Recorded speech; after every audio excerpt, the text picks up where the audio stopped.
Hello, biology buddies. I hope that you and your families are well. We are going to start a new topic, which is evolution, one of my personal favorites. I spent way too many years at university studying evolution, so hopefully I can impart some of that knowledge to you. This first lesson is going to be on variation. What is variation? Different causes of variation. The next lesson is going to be on some of the calculations we do when comparing variation within populations. The third lesson will be on classification, so how we can use that variation to put organisms into boxes or types. Let's take a look at what we're going to do today. Recall what inter and intraspecific variation means. Describe different causes of variation, explain the genetic causes of variation, and this is going to link back, as we'll see, to some stuff that we did in Unit 2 when we looked at DNA, specifically protein synthesis and the link between DNA base codes and the proteins that are produced, as well as meiosis and sexual reproduction. And then we are going to talk about the importance of identical twin research when we are considering the nature versus nurture issue, and that basically boils down to the differences between the genetic and environmental causes in variation. A good place to start then is what variation is, and variation is the differences between living organisms. Some variation is really easy to see, so for example, if you look at yourself and then a pet that you might have, you'll see a lot of variation, a lot of differences between you, and some variation can be very difficult. So for example, if you are looking at a bunch of roses, or if you are looking at some dandelions outside, or if you're looking at baby animals from the same mother, it can be really tricky to see the variation, but there is definitely variation there. Variation is super important for evolution. It's the input that natural selection acts upon. If you want to be really old school, you could say that it is grist to the mill of natural selection. Without variation, you're not going to get evolution, because evolution is change over time. And without variation, so differences between things, nothing is going to change. So looking here, we have two different species, although they are more related to each other than they are to us. What variation do you see between the lion and the house cat? There's going to be quite a few things. I mean, some really obvious ones include size, things like the eye color, all kinds of variation. You can probably make a list for yourself. Let's do a slightly more tricky one. You've got some lion cubs in the bottom right-hand corner. Once you get over the cuteness factor that's there, try and see differences between them. Would you be able to tell one apart from the other if you had to look at another picture? Okay, interspecific is variation between species. So inter is between. And if we look back at our lion and our house cat, those show interspecific variation. So it's usually pretty easy to see interspecific variation, although for some things like some species of insect, it's very hard to tell them apart. And for long periods of time, people actually think they're the same species until they do some genetics research or something like that and find out they're actually different. But for most of the time, it's pretty easy to see interspecific variation. Intraspecific would be the example of our three lion cubs that we were looking at before, and intra means within the same species. Intraspecific variation is super important when it comes to natural selection, and again, we'll be looking at that probably in about lesson 4 or 5 of this series of topics on evolution. What are some causes of variation? There are 3 main causes. I'm being a little bit sneaky by saying there's 3. Can you come up with the sort of big ideas, the broad strokes of what might cause variation in living things? Again, one of them's a bit sneaky. The 2 main ones, hopefully you got at least one, it's likely that you got both, are genetic and environmental. Genetic causes of variation have to do with the genotype of the organism, so what genes they have, but then also what alleles, forms of genes they have, and it is the genes that help determine the phenotype, so what the organism actually looks like. So the genetic causes of variation are super important. There's also environmental causes of variation. And one way to think about environmental causes is if something cannot be inherited from its parents, but still causes variation, then that's environmental variation. And a lot of the times we overlook this, particularly when it comes to the development of a fetus or an organism. If it doesn't have access to the nutrients, the oxygen it requires, if it's a plant and it doesn't have access to the light that it needs to maximize its rate of photosynthesis, it's going to dramatically change the final version, for lack of a better word, of what the organism will be. Some examples of purely genetic include cystic fibrosis. So cystic fibrosis, as you know from GCSE, is a genetic disorder that results in the overproduction of mucus, which affects breathing and digestion. It's a really nasty genetic disorder. It gets passed down from parents. You either have the alleles for cystic fibrosis or you don't. There's nothing in the environment that's going to change that. Hopefully in the future there'll be gene therapy or something that can help cure it. But for the moment, you either have cystic fibrosis or you don't have cystic fibrosis, and you inherit it from your parents. So that's purely genetic. Purely environmental, it's a bit gory, but if you imagine that you lost a finger in an accident, or even worse, an arm or a leg, that would be purely environmental variation. You would be different. You would have one leg versus two, but it's not something that can be passed down. It's not something that you can inherit. There's no role of your genes there whatsoever. So that would be purely environmental. Now we did say 3, and I said one of them was a bit sneaky. Some of you have probably caught on already. The third one is that most things are actually a combination of genetic and environmental factors. If your parents are tall, you are very likely to be tall from the genes that get passed on. However, there are environmental factors that play in as well. If you had poor nutrition growing up, if you had certain diseases while you were very young, if you suffered some serious injuries, then that's going to limit the height that you can grow to. So one way to think of it is that the genetics give you a range that you might fall within, and then the environmental sort of figures out or helps to figure out where on that range you're going to lie. But most things are a combination. Let's go back to genetic. And as it says on the slides there, if you look back at cell division, specifically meiosis, and if you look at the nucleotides and specifically protein synthesis, there's quite a bit there that links in nicely here. But let's start with some review from GCSE. One of the genetic causes is the presence of something called alleles or alleles. They are forms or types or versions of a gene. And the combination of recessive and dominant alleles determines the phenotype, so the product of the genes that the person or the animal or the plant is going to have. So the existence of alleles is going to create variation. The combination of alleles is going to create variation. And we do quite a bit of genetics in year 13, and we'll be returning to this idea. One idea that we have already come across is the idea of mutation, and we talked about this in Unit 2 in the section on nucleotides, where we talked about the structure of DNA and then the relationship between DNA-based sequence and proteins that are produced through protein synthesis. Just as a quick reminder, you have DNA-based triplets that are read off through mRNA sent off to the ribosomes, where they're matched up with tRNA that bring down a matching amino acid. So the triplet code that's within the DNA-based sequences is going to determine the order of amino acids that are joined together, which is then in turn going to help to form the protein. And we need to remember there's primary, secondary, tertiary, and then even for some proteins, quaternary structure involved. So back to variation and mutation. Mutation is a random, super important we remember that word, random change in DNA-based sequence. Some mutations have absolutely no effect whatsoever. They do not impact the final structure of the protein.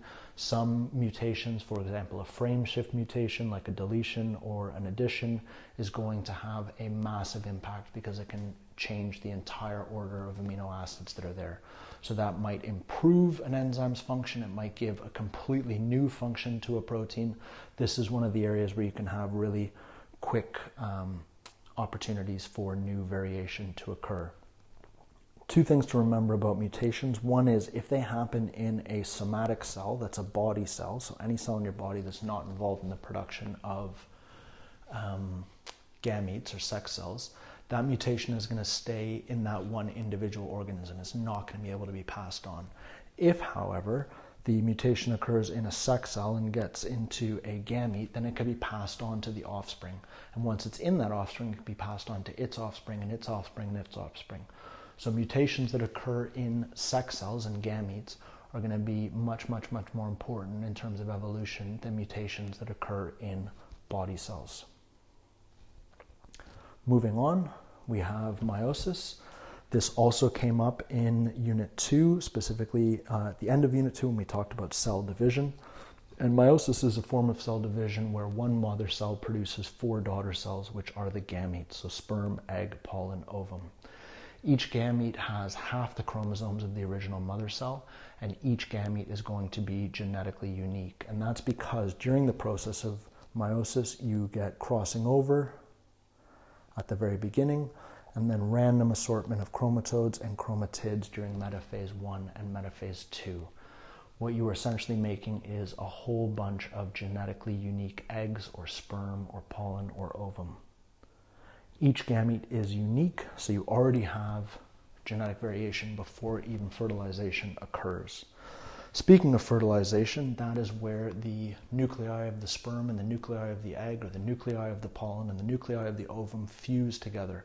And you have half the genetic information in the sperm, half the genetic information in the egg. They fuse together to give you the genetic information for a completely new organism. So each offspring is a mix of its parents. That's why you do not look identical to either of your parents. But also, because each sperm and each egg is genetically unique, you will not look identical to your brother or your sister, unless, of course, you guys are identical twins or even rarer, identical triplets. And both of those are caused where one early embryo, so one sperm, one egg, fertilized to make a zygote that then divides to become an embryo, and very early on in the embryo that actually gets split into 2. That's how you get identical twins. So it was originally one organism that got split into 2 very, very, very early on in development. Last but not least, sticking with the idea of fertilization and sexual reproduction, it's important to remember that in human reproduction, a woman typically, not always, but typically releases 1 egg, but the man is going to release anywhere from tens of millions to a billion sperm. Each of those sperm is going to be genetically unique, is going to be genetically different. So there's an element of random chance in terms of which sperm gets to the egg first. If you did a thought experiment and rewound your own life back to the very beginning of where the sperm fertilized the egg, if you replayed that scenario over again, it's entirely possible, if not likely, that there would be a completely different person there instead of you, because a different sperm would have reached the egg first. There's an element of chance in the creation of each organism, and that chance is going to lead to variation. For environmental causes, when people are doing experiments on environmental causes, it's a lot easier to do it on plants rather than animals, for the simple reasons that plants can't move around very much and animals do quite a bit. For example, if you had 2 plants that were clones of each other, so genetically identical, and you planted them in 2 different places in your garden, one in the sun and one in the shade, they would grow differently. The one that's in the sun would have more light reaching the chlorophyll and the chloroplast. You'd have a higher rate of photosynthesis, so in theory the plant would grow more than the one in the shade. Even though they're genetically identical, you're going to end up with variation in terms of size and other things with those 2 plants. Most of the things, as we said earlier, most variation that we see is a combination of genetic and environmental. And untangling those, trying to figure out what percentage of the variation is caused by genetic, what percentage is caused by environmental, is incredibly difficult to do. And it's something that a lot of scientists and non-scientists argue about a lot. So in popular culture, you'll often see this raised as the nature versus nurture debate, where the nature idea is that we are what we are because of our genes, where the nurture is that we are products of our environment. So for example, you might say, will intelligent parents, and you'll notice I've put intelligent in quotation marks here, will intelligent parents have intelligent children? And you might ask questions like, is it the genes that cause intelligence? Is it the school that they went to? Is it how wealthy their family is? Is it the number of words they were exposed to as infants? All kinds of different things might come into play, and different people are going to have different vested interests, different stakeholders, and are going to come up with different explanations for this. Another one is, are people who have been in prison more likely to have children who have been in prison? Now you might say, well, there's a prison gene that makes people do things that are against the law and go to prison. Or you might say, no, it's not that at all. It's the socioeconomic circumstances that people who have been to jail are put into because of the difficulty of getting a job or lack of education, etc., etc. And then this has a run-on to the children. So you can see that very quickly it's easy to get into debates here. And it's very difficult from a scientific point of view to untangle exactly what is the product of the environment and what is the product of the genes. Probably every 2 years or so you'll see in some major newspaper that people have found a gene for intelligence or depression or strength or something like that. And often it's much more complicated than they portray it there. So keep an eye out for those. Some of the most interesting research that happens around trying to figure out genetic versus environmental causes comes to what's known as identical twin studies. Identical twins have the exact same genetic information, so any differences between them can therefore be attributed to environmental causes. Now, if you take two identical twins, particularly the case where the identical twins were separated at birth and raised in different circumstances, you have an excellent living experiment for trying to figure out what are the environmental causes and what are the genetics causes. These studies are super interesting. We're going to go through one of them really briefly together called the Jim twins. They're very famous. Do remember, I always find these studies really interesting, but do remember that it does involve identical twin brothers or sisters separated at birth and usually reunited 15, 20, 30, 40, 50 years later. So while it's super interesting, I always get slightly depressed when I'm reading these stories because it actually means that two brothers or two sisters have been split up for the majority of their lives, not knowing whatsoever that the other person even existed. Okay, getting past that depressing fact, talking about the Jim twins. The Jim twins were reunited with each other when they were about 39 years old. They, according to the research I've done on the internet, admittedly very limited, they got separated when they were about 4 months old or 4 weeks old, something like that. And when they got reunited at the age of 39, they signed up for some of these twin studies. And what they found between these two guys named Jim was pretty amazing. First off, they had almost identical heights, almost identical masses. Both of them chewed their fingernails, all of which are like, okay, that's not that big a difference. But then they both had childhood dogs that they named Toy. So both of them had a dog, both of them named it Toy. Both of them had a son that they named James. Both of them were married twice. The first woman that they married was both named Linda. It wasn't the same Linda. That would be even weirder. And then their second marriage was to a woman named Betty. And they both studied the same stuff at school and university. So pretty wild. Here are the Jim twins. You might say to yourself, wow, they look a lot alike. Of course they do. They're identical twins. So there's lots of really interesting stuff in twin studies, and I highly encourage you to go and have a look online at some really famous ones. They're very, very easy to find. If you just Google twin studies, there'll be thousands and thousands of things that come up. Let's have a look at the outcomes that we were trying to achieve in this lesson. We recall what inter and intra-specific variation are, describe the different causes of variation, so genetic, environmental, and then usually a combination of both. We talked quite a bit about genetic causes of variation. We talked about alleles. We talked about mutation. We talked about sexual reproduction in terms of meiosis, producing gametes. Fertilization, meaning that you have one gamete from each parent, so you are a mix of your parents' genes. And then also the random chance that's involved in the process of fertilization. And then finally, the importance of identical twins when we're trying to unpick genetic versus environmental research.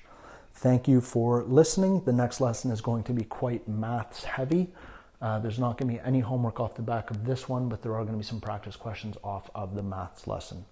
Thank you for listening. I will talk to you soon.